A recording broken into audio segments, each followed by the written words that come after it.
বাংলার ভোটাধিকার রক্ষার্থে ও এসআইআর এর চক্রান্তের প্রতিবাদে গাজল ব্লক তৃণমূল কংগ্রেসের উদ্যোগে ও মালদা জেলা তৃণমূল কংগ্রেসের সহযোগিতায় গাজলে একটি মহামিছিল ও প্রতিবাদ সভা অনুষ্ঠিত হয়।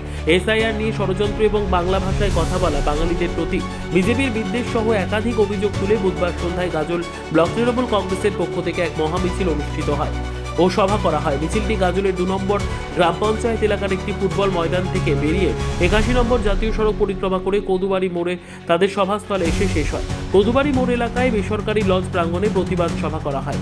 এই সভায় তৃণমূলের বিভিন্ন নেতৃত্ব কেন্দ্র সরকারকে এক হাত নেন ও বিজেপিকে এক হাত নেন, যেখানে উপস্থিত ছিলেন মালদা জেলা তৃণমূলের সভাপতি আব্দুর রহিম বক্সি, জেলা তৃণমূলের সহ সভাপতি প্রসূন ব্যানার্জি, জেলা তৃণমূল যুব কংগ্রেসের সভাপতি প্রসেনজিৎ দাস, গাজল ব্লক তৃণমূল কংগ্রেসের সভাপতি রাজকুমার যাদব, গাজল ব্লক যুব তৃণমূলের সভাপতি সুরজিৎ সাহা, গাজল ব্লক তৃণমূল শ্রমিক সংগঠনের সভাপতি সিরাজুল ইসলাম সহ অনেকেই।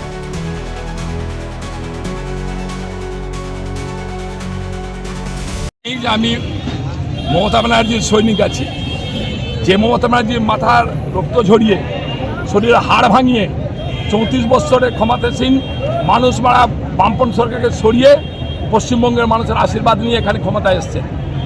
আর রহিম বক্সি জেল খাটার জন্য সর্বক্ষণ ধরে প্রস্তুত আছে। ওর যদি হিম্মত থাকে, ক্ষমতা থাকে, সে আমাকে জেল খাটা, কিন্তু তার তো দিবাস্বপ্ন দেখছে। 100 বছরে বিজেপি পশ্চিমবঙ্গের বুকে ক্ষমতায় কোনোদিন আসতে পারবে না। এবার তিনি বিরোধী দলনেতা ছিলেন, আগামী দিনে রাস্তায় পার্টি নিয়ে হাতে ঘুরে বেড়াবেন রাস্তায়। তাকে মানুষ এবার বিধানসভার বিধায়কও করবে না। গতবার লোডশেডিং বিধায়ক ছিলেন, এবার সেটাও তিনি হতে পারবেন না। আমাকে কি জেল খাটাবে? তিনি কোথায় থাকবেন? তিনি সে স্বপ্নটা দেখবেন যাবে না।